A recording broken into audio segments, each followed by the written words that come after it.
우선은 전체적으로 훑어보는 시간을 한번 가져보도록 하겠습니다.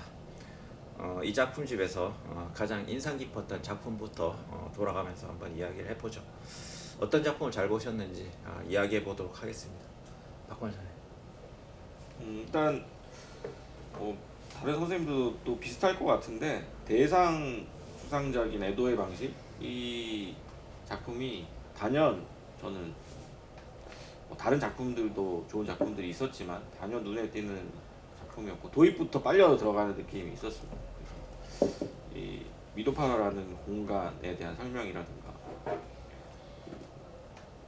서사를 풀어가는 것들이 굉장히 오소독스하면서도 좀 흡인력이 있었고 마지막 결말도 굉장히 산뜻하게 잘 마무리가 된 것 같다라는 생각이 들어서 일단 가장 이제 저가 읽었을 때는 눈에 띄기도 하고 좋은 작품이라고 생각했던 것이 이제 안보윤 작가의 애도의 방식 대상 수상작이었고요.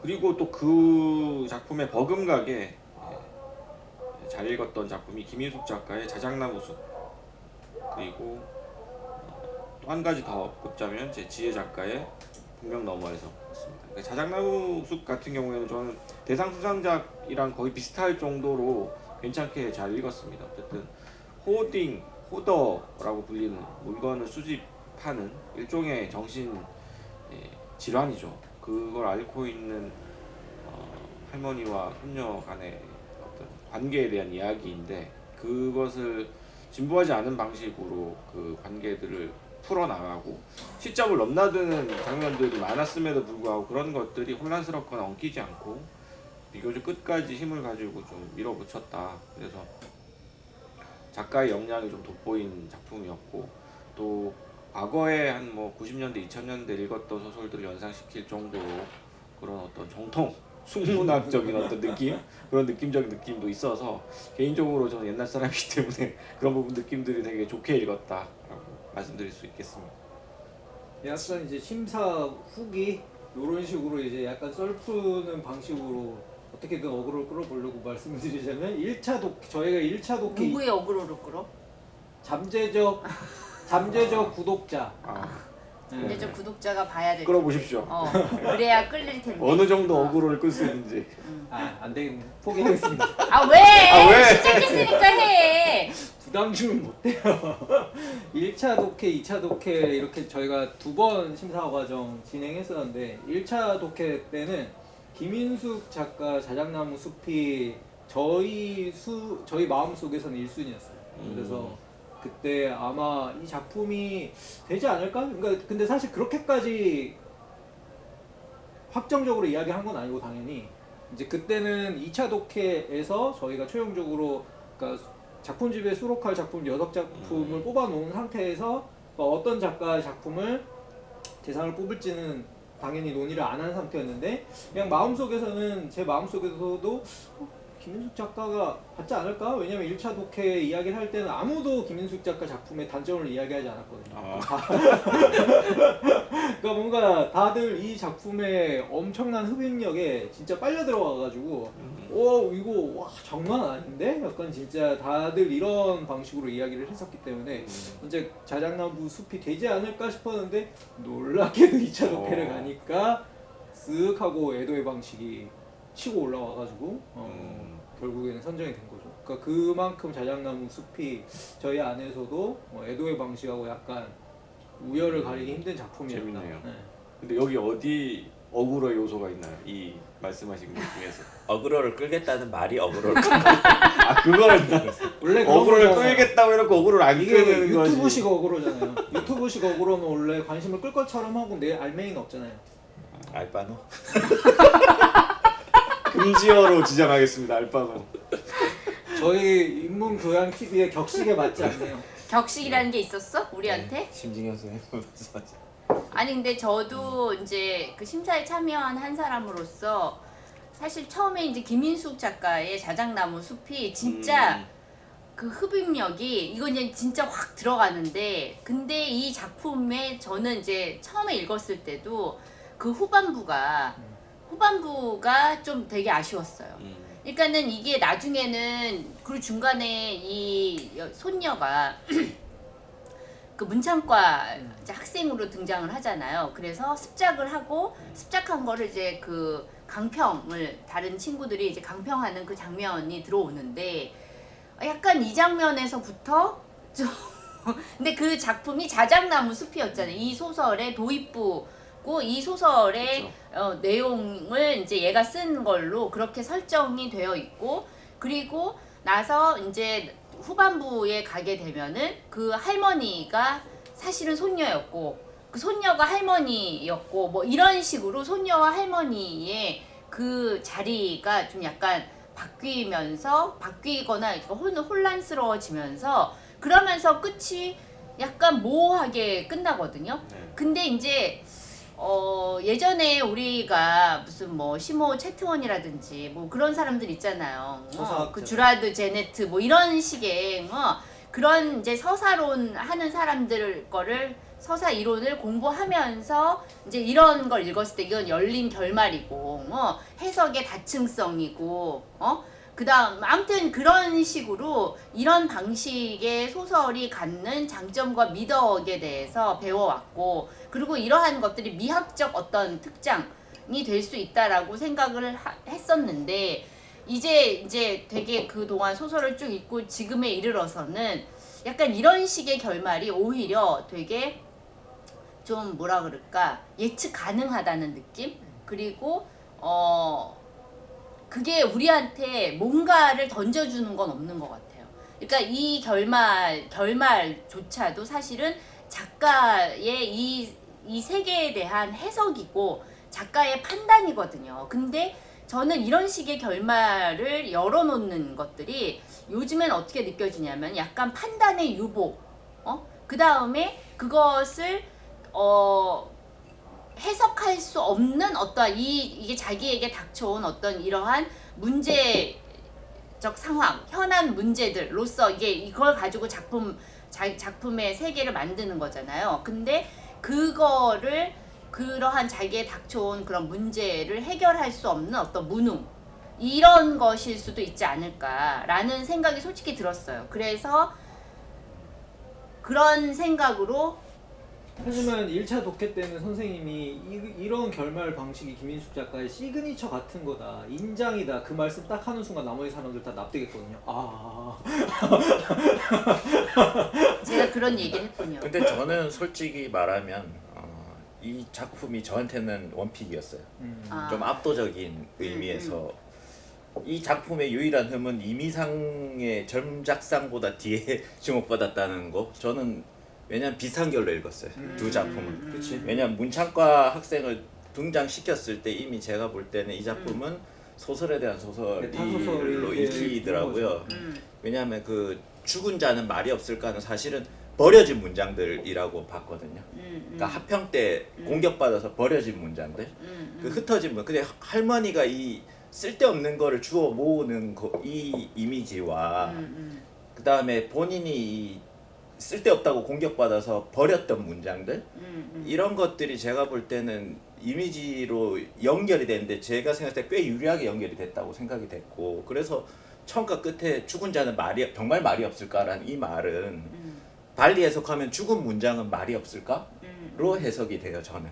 네가 심사를 했으면 결과가 달라졌겠네. 그래서 제가 이미상의 그 점작상 대상 작품은 좀 번박하게 이게 들어갔다면 이 작품은 똑같이 그 소설에서 주목받지 못한, 다시 말하면 메인 플롯에서 주목받지 못하는 그 주변부에 대한 재해석을 가하는 데 있어서 훨씬 더 유려하게 이어졌다는 생각이 저는 들었어요.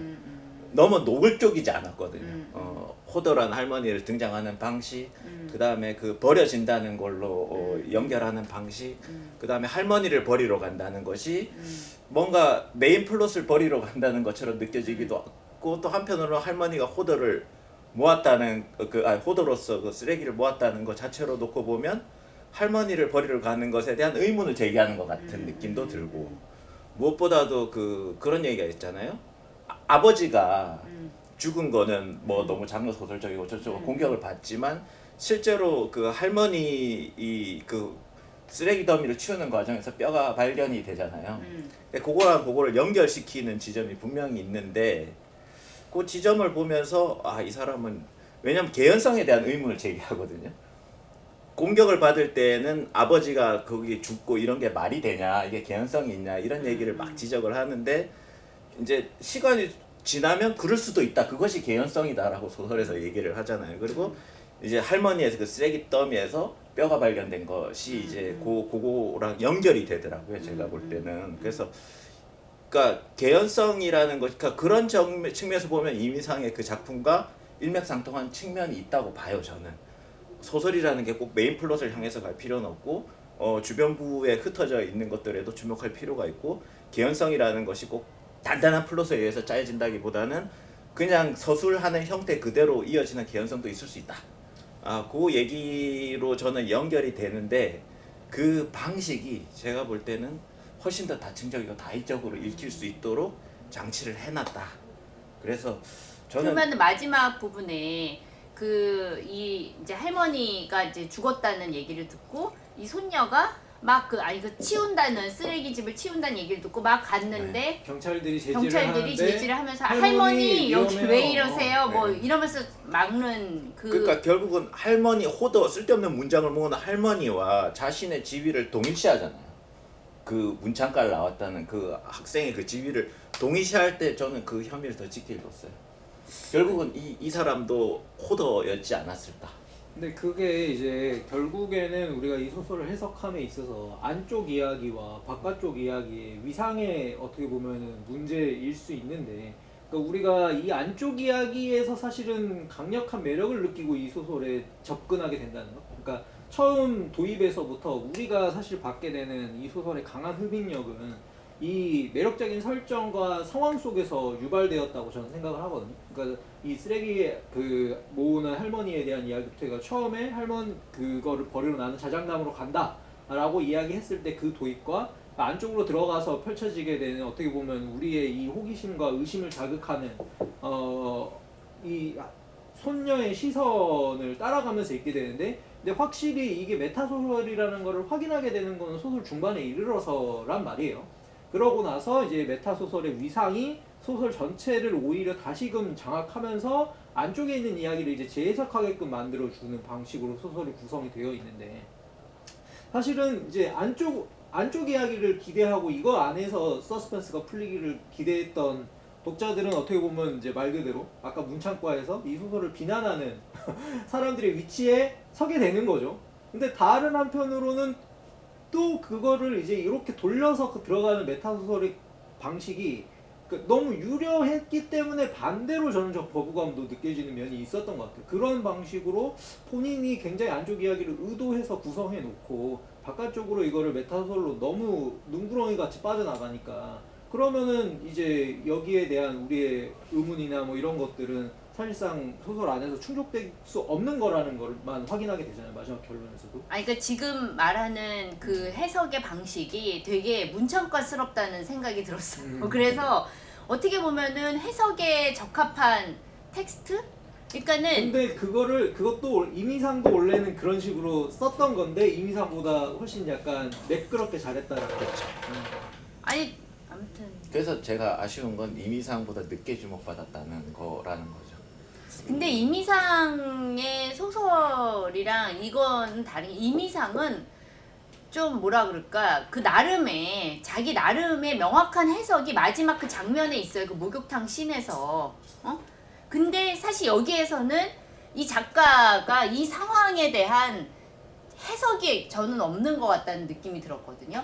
그러니까는 그런 식의 해석의 그 해석거리들을 이렇게 던져는 주고 그것들을 이렇게 모으면 이런저런 해석들이 나올 수는 있는데, 그거에 대한 작가 나름의 이제 그게 어느 정도 열린 해석의 다층성을 향해서 열려 있는 부분도 분명히 있어야 되지만, 작가 나름의 방식으로는 그것에 대한 결정을 지어줘야 되는 게 있어야 된다. 근데 저는 그게 좀 부족했다. 그리고 약간 김인숙 작가에게서 항상 아쉬움을 느낀 부분들이 저는 그런 부분들이었어요. 그 예전에 그 황순원 문학상 받았던 빈방이라는 소설도 그렇고, 그러니까 이런 식의 모호함으로 끝나는 그런 방식들이 좀 아쉽다. 저는 그러니까 모호하게 읽지 않았다는 말씀을 드리는 거예요. 모호하게 끝나지 않았다는 말씀을 드리는 거예요. 왜냐하면 그 죽은 자는 정말 말이 없을까라는 그 대사가 모호한 방식은 아니었다는 말씀을 드리는 거예요. 근데 그거는 이제 본인의 그런 해석을 통해서 그 텍스트를 닫은 경우이고, 그렇지 않은 경우는 또 다른 그러니까 경우가 있을 수 있죠. 그럴 수 있는 거죠. 그러니까 여러 가지 해석 방식이 있을 수 있는데, 그러니까 저의 해석 방식 중에 하나를 말씀을 드리는 거예요. 근데 또 이런 작품은 또 너무 규정 지어서 얘기하는 것도 좀 무리가 있지 않나. 그러면 또 매력이 생각- 없어지죠. 이 작품이 가지고. 그리고 사실은 이제 김희숙 작가는 오래된 작가잖아요. 오래된 작가라서 그러니까 어떻게 보면 중견 작가도 아니고 이제 뭐 원로 작가의 반열에 들어섰다라고 해도 되잖아요. 원로라고 하면- 하기엔 근데 아직 이게 젊지. 보니까 이번에 이호성 문학상을 제외하고 대한민국에 거의 존재하는 말 그대로 권위 있는 문학상을 다 받으셨어요. 아 그래? 네. 어. 이분이 80년대 후반부터 43년 네. 조선일보 신춘문예. 그러니까 이제 벌써 40년이 됐어요. 활동하신 지가. 그러니까 제가 볼 때는 40년? 네. 이 정도 되는 작가의 문학에 관한 견해는 존중할 필요가 있다. 수상 경력만 6줄이네요. 근데 확실히 뭐 말씀하신 것처럼 오히려 대가의 품격이 있었기 때문에 저희가 어떻게 보면 조금 더 논외로 치는 부분들도 있었던 것 같고, 반대로 이야기하면 이제 이미상 작가 같은 경우에는 분명히 굉장히 그 작품 이름이 뭐였죠? 그 목격 모래 고모 아무튼 모래 고모. 모험이잖아요. 이 모험 이야기 같은 경우에는 상대적으로 신인 작가가 쓸 수 있는 되게 도전적인 주제였는데, 그렇기 때문에 오히려 약간 거칠고 노골적인 배치들이 있었던 것 같기도 해요. 그러니까 그런 게 오히려 우리한테 있어서는 이 소설은 메타소설로 읽어야 돼, 약간 이런 방식으로 바깥쪽 층의 이야기에 더 몰입하게 만들어주는 조건들이 있었기 때문에 저는 이 소설에 대한 독해가 우리가 그때 이야기했던 것처럼 뭔가 되게 해석적인 것들을 잘 빨아들이면서, 근데 반면에 이제 그게 잘 빨아들이게끔 되어 있기 때문에 거부감을 일으키는 면이 있었다면, 오히려 이 작품 같은 경우는 되게 유려하게 되어 있기 때문에 우리가 이렇게도 해석하고 저렇게도 해석할 수 있는 여지를 완전히 닫아버리고 싶지 않은 그런 것도 있는 거죠. 뭐 어쨌든 저는 이 작품을 좀 옹호하고 싶었습니다. 아니 뭐 옹호할 만한 아니 작품이네. 저도 좋게 읽었어요. 저도 뭐 서사이론을 모르는 입장에서 읽었을 때도 사실은 저도 메타소설 이런 특히 이제 문창가 주인공스러움이 드러나는 그런 소설들 정말 극혐하는 편인데 그런 걸 느끼진 않았어요. 그래서 결말 부분도 사실은 물론 모호하게 처리된 부분이 있는데 그런 작가의 의도 같은 것들이 와닿기도 했었고, 그래서 저는 오히려 대상 수상작의 결말이 나는 좀 더 진부하다면 진부한 결말이었고 예상 가능한 거였고, 이 소설 같은 경우에는 그 김희숙 작가의 소설의 결말 같은 경우에 제가 예상하지 못한 방식으로, 하지만 그렇다고 해서 그냥 그 어떤 자기의 판단을 유보하거나 포기하는 방식이 아니라 어떻게 보면 좀 새로운 방식이어서 오히려 저는 더 괜찮게 느꼈다는.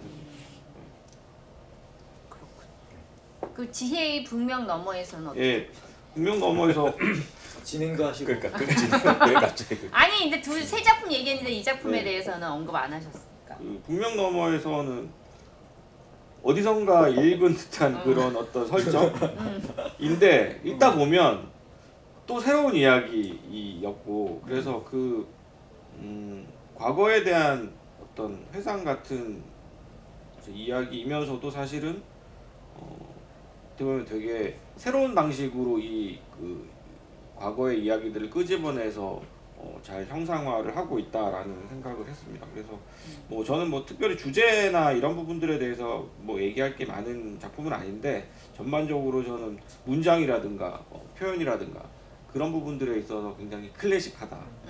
그래서 그치. 개인적으로 좀 좋아하는 스타일의 소설에 가까워서 좋았던 것 같아요. 이 소설이야말로 아까 20잡초에서 말씀하셨던 뉴 올드 네, 스쿨, 네, 약간 뉴 이런 느낌을 네. 바이브를 빵 만들어주는 이런 소설인 것 같아요. 근데 되게 이게 또 젊은 작가가 쓴 그러니까요. 거잖아요. 네, 네. 그렇더라고요. 그래서 좀 놀랐습니다. 그래서. 그런 부분들이 더 새롭게 읽히는 부분인 것 같아요. 네. 응. 그래서 젊은 세대 작가가 썼기 때문에 조금 더 생경하면서도 독특했던 느낌이 있었나? 그런 생각도 들어요. 반대로 요즘 젊은 작가들 같은 경우에는 사실 이렇게 과거를 그려내는 방식이, 그러니까 어떻게 보면은 노스텔지어라든가 과거에 대한 미화 같은 것들은 무조건 나쁘다, 혹은 그런 것들을 경계해야 된다, 이런 시선들이 요즘 젊은 작가들의 기본적인 텐션에 있다고 생각하거든요. 그러니까 과거 이야기를 할 때 거기에 뭔가 내가 너무 짠한 색채를 주면 안 돼, 그런 것들을 너무 위화시키면 안 돼, 이런 어떤 자신의 윤리적 거리감 같은 것들이 되게 중요하게 요즘 젊은 작가들의 시선을 작동한다고 생각을 하는데, 저는 지혜 작가가 그거를 되게 능수능란하게 넘나들었다고 생각을 해요. 그래서 뭔가 과거를 완전히 미화한 것도 아니고, 그렇다고 자기가 끊어낼 수 없었던 그 과거에 중요했던 그 인물 이름이 뭐죠? 주옥. 주옥? 구조옥. 조옥. 이 조옥과의 관계가 사실 되게 애매한 텐션으로 그려져 있잖아요. 이게 정말 어떤 레즈비언 관계일 수도 있고, 아니면은 뭔가 정말 내가 어떤 그 시기에 성장하는 과정에서 한 단계를 올라서는 데 있어서 조옥이라고 하는 인물이 없었으면 불가능한 거였잖아요. 어떻게 보면 얘가 이제 북명백화점에 일을 하게 되면서 와, 정말 그냥 단순한 노동자로서 뿐만이 아니라 어떤 내가 여기에서 느낄, 백화점이라는 공간이 딱 그렇잖아. 어떤 문화적인 거에 대한 어떻게 보면 클래스 같은 것들을 경험하게 되고, 몰랐던 것들을 알아가게 되는 즐거움 같은 것들이 노골적으로 구성되어 있는 상징적인 공간인데, 그 공간에서 나를 이끌어줄 수 있는 존재로서의 조옥이 그렇게 이끌어줬기 때문에 사실 내가 그 당시에 한 스텝으로 올라간 거란 말이에요. 그러니까 그거에 대하여 조옥과의 관계가 멀어지고 나중에는 어떻게 보면은 약간 좋은 방식으로 끝나지 않았음에도 불구하고 이 여성이 가질 수 있는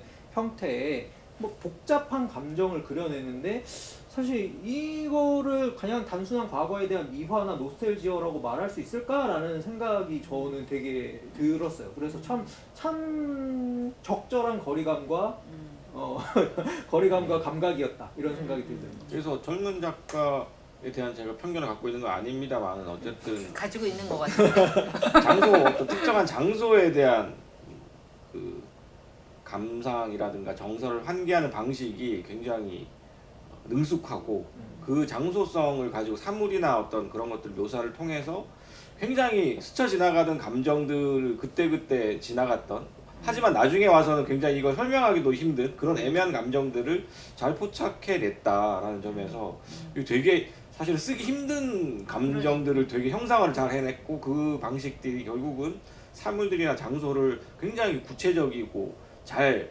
조합을 해냈기 때문에 그게 이제 됐던 게 아닌가 생각이. 아니 이게 이 소설에서 분명히 백화점 이름이잖아요. 그러니까 사실 옛날 우리 동네에 있었던 그렇죠. 옛날 백화점의 분위기는 요즘 백화점이랑은 되게 많이 다르잖아요. 그러니까 그때는 아까 얘기한 것처럼 뭔가 자기 계급이 아닌 다른 계급, 더 상위 계급의 어떠한 문화적 감각이라든가 경험들, 디테일들을 경험할 수 있게 해주는 곳이면서도 훨씬 더 뭔가 그 약간 시장에서의 그런 관계성 같은 것들이 가능한 그런 공간이기도 한 것 같거든요.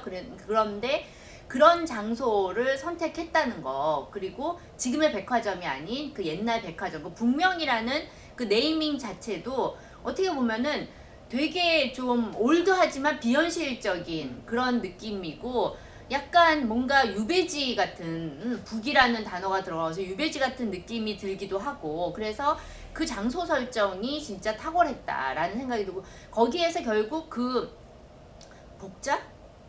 강자? 그 또 다른 이제 직원이 구옥자? 구옥자.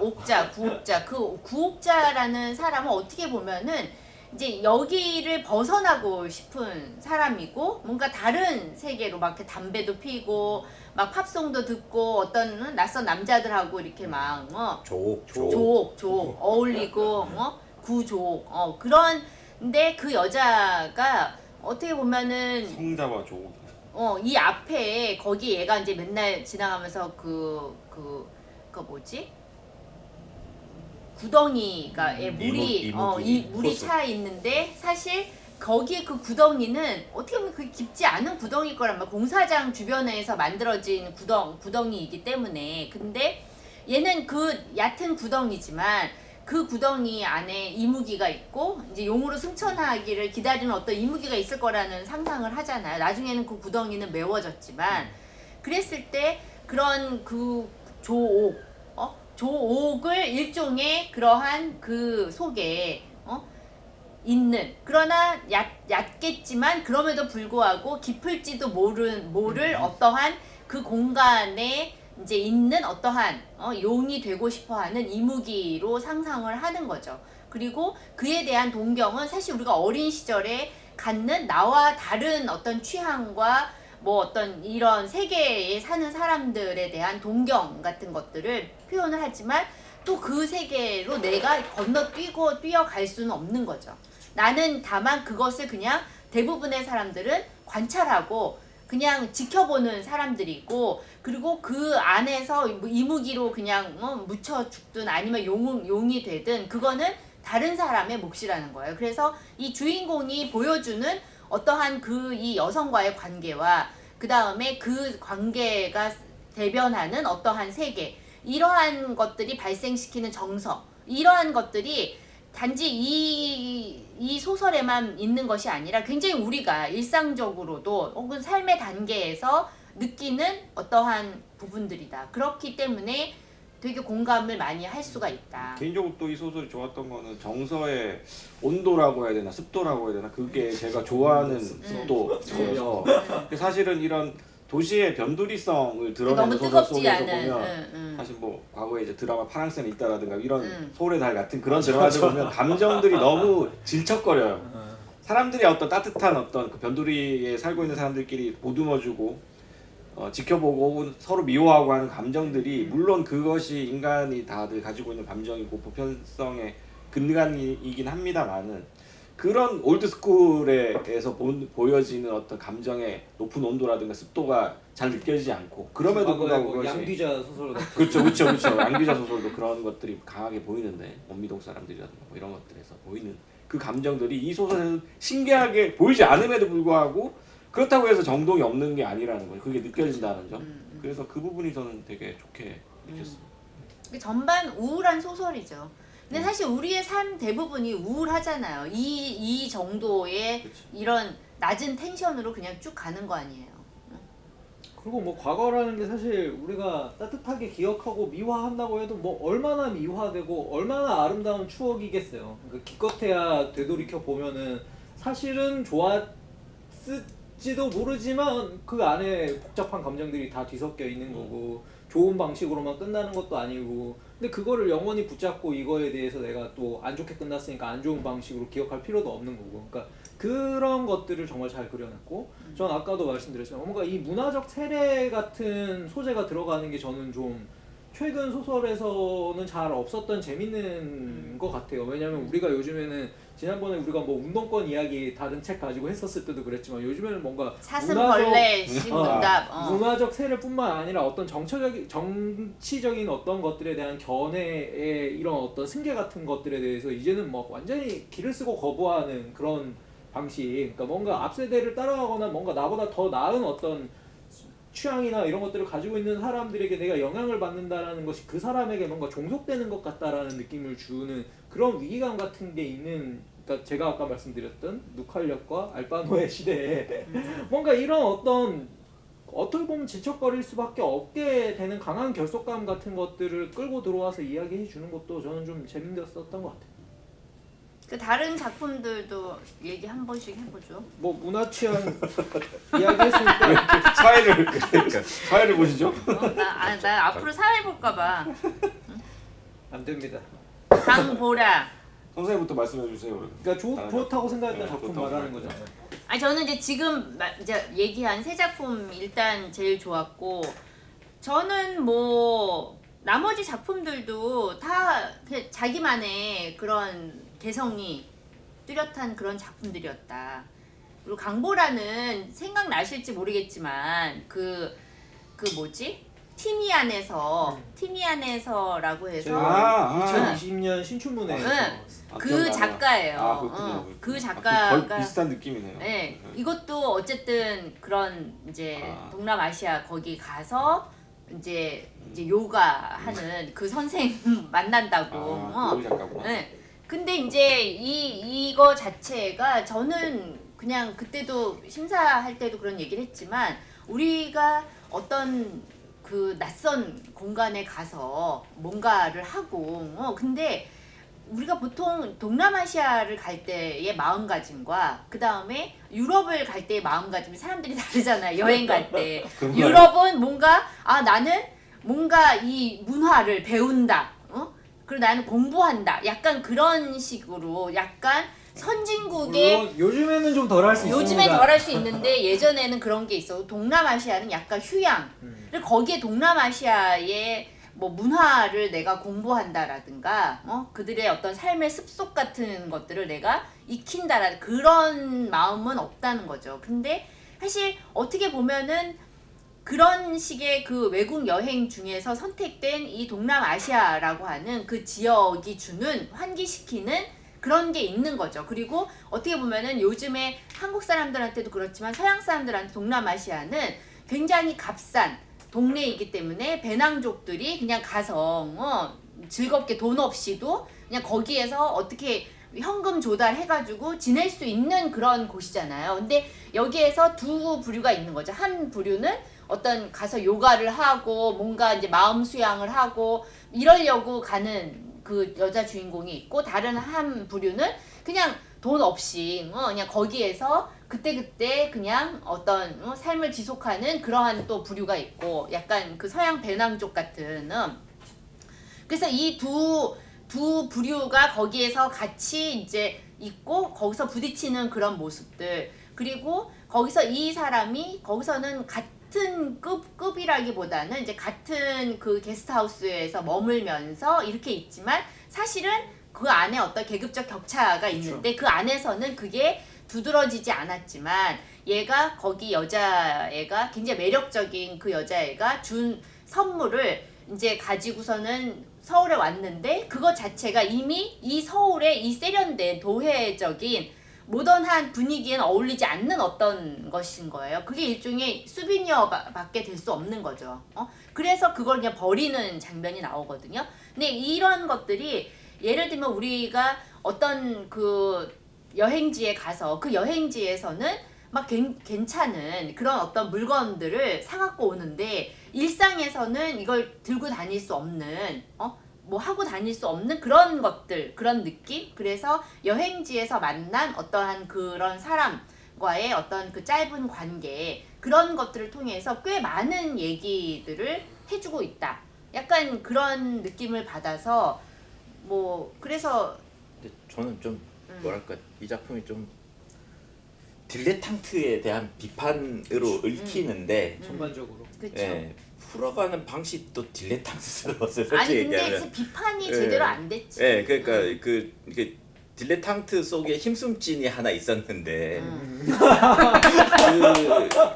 힘숨찐이 힘숨 찐이 뭐야? 힘을 숨긴 찐따. 찐따? 예. 거기 이제 모임 안에 있었던 그 네. 여성이 이제 어, 나중에 어. 와서 유명 영화 감독의 딸이 하나 있었잖아요. 아 맨 마지막 이 사람이 후반부에. 근데 되게 중요한 역할을 하는데 요가 강의하는데 전기가 나가고 그러니까 갑자기 뭔가 그 뭐라고 해야 늑대 되지? 소리인가 이걸 내니까 우리 다 같이 동물입니다 뭐 이러면서 즉석 쇼를 네. 하나 만들지. 그게 이제 어떻게 보면 딜레탕스적인 그 애호가적인 취미를 가지고 있는 사람들을 바닥으로 끌어내리는 어떤 아니 주관 그거 같은데 늑대입니다라고 한 거는 그 여자애잖아. 네. 그러니까 같은 애예요. 응. 그러니까 그 뭐지 뭘 동물 하나를 쫓을 때 얘가 그걸 복선으로 삼아서 이제 여기서도 똑같이 하잖아요.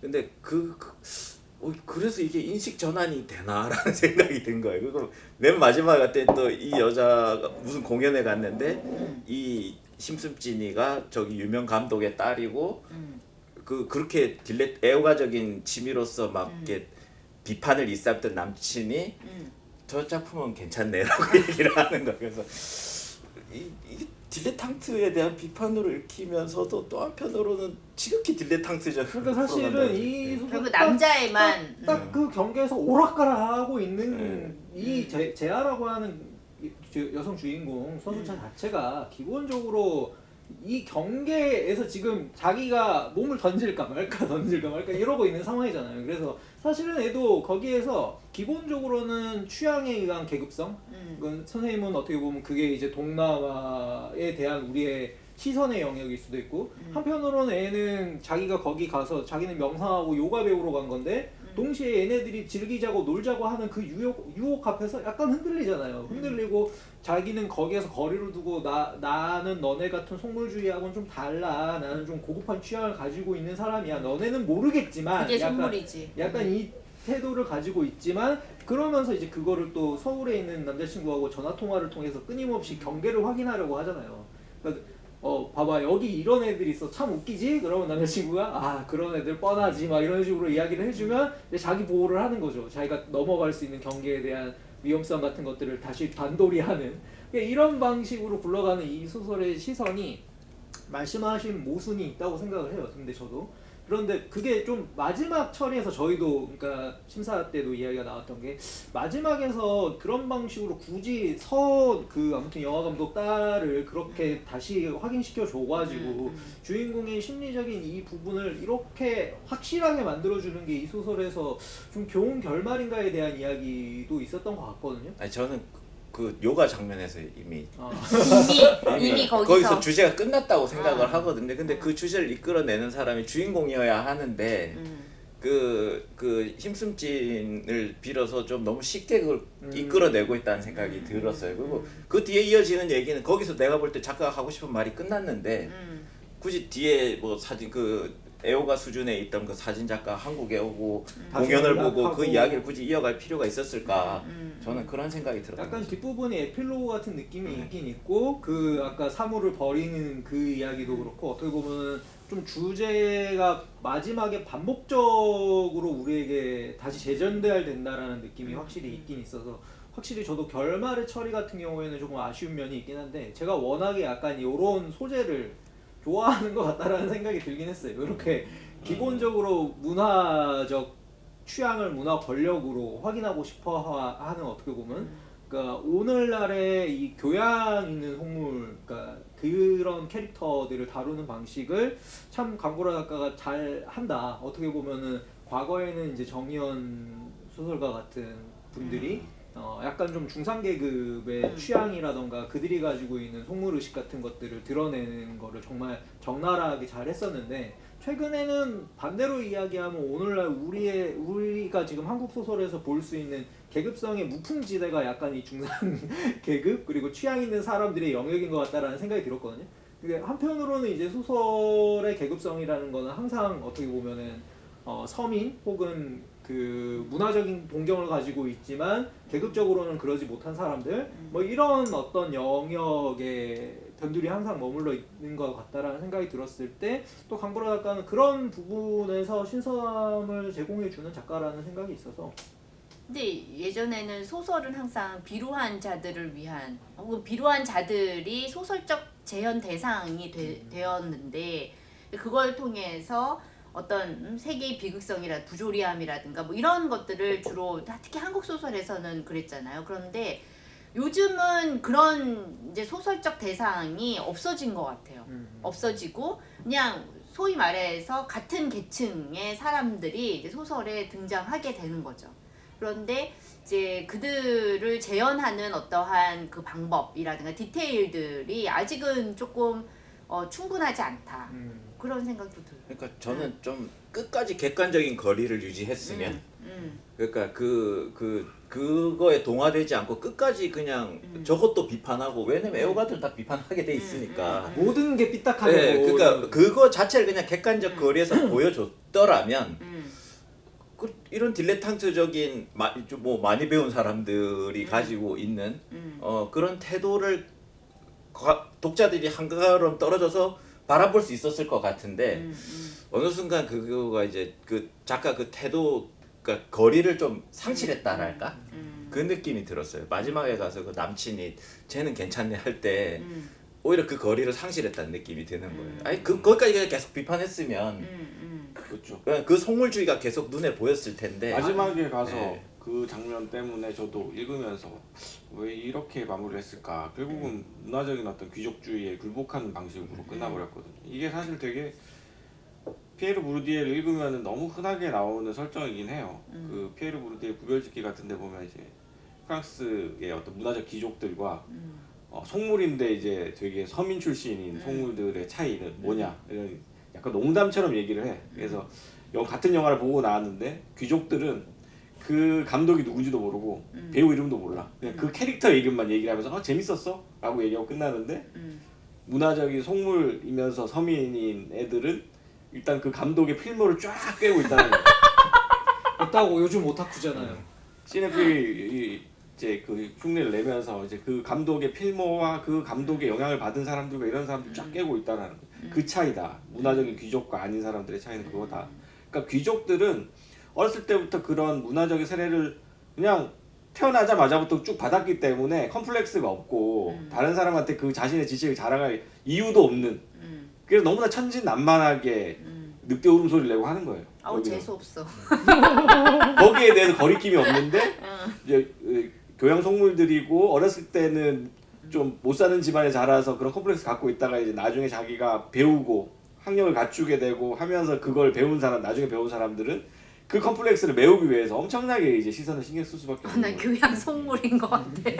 그 어떤 차이, 그 차이를 보여주려고는 했는데 일관되게 그것이 마지막에 가서 이제 거리두기에 실패하면서 일정한 거리로 계속 끝까지 끌고 가서 냉정하게 딱 끝내버렸으면 굉장히 시크한 소설이 됐을 텐데 그 거리가 마지막에 확 좁혀지면서 약간 이도저도 아닌 맛이 돼버렸다, 그런 생각이 드네요. 일단 여기서 좀 끊고 네. 근데 두 작품 이야기하는데 김병훈하고 신재 그러니까 다음에 안 같이 그래도 하는 게 지금 어떨까요? 제가 6작품이라 3작품을 했잖아요. 음. 그래서 안 그래도 지금 끊고 진행을 다시 해야 되겠다 생각했어요. 아 프로 진행러세. 야, 이제는 뭐 진행을 끊고 뭐 그러니까. 시작하는 것까지 이제 내가 할 일이 없어. 많은 말씀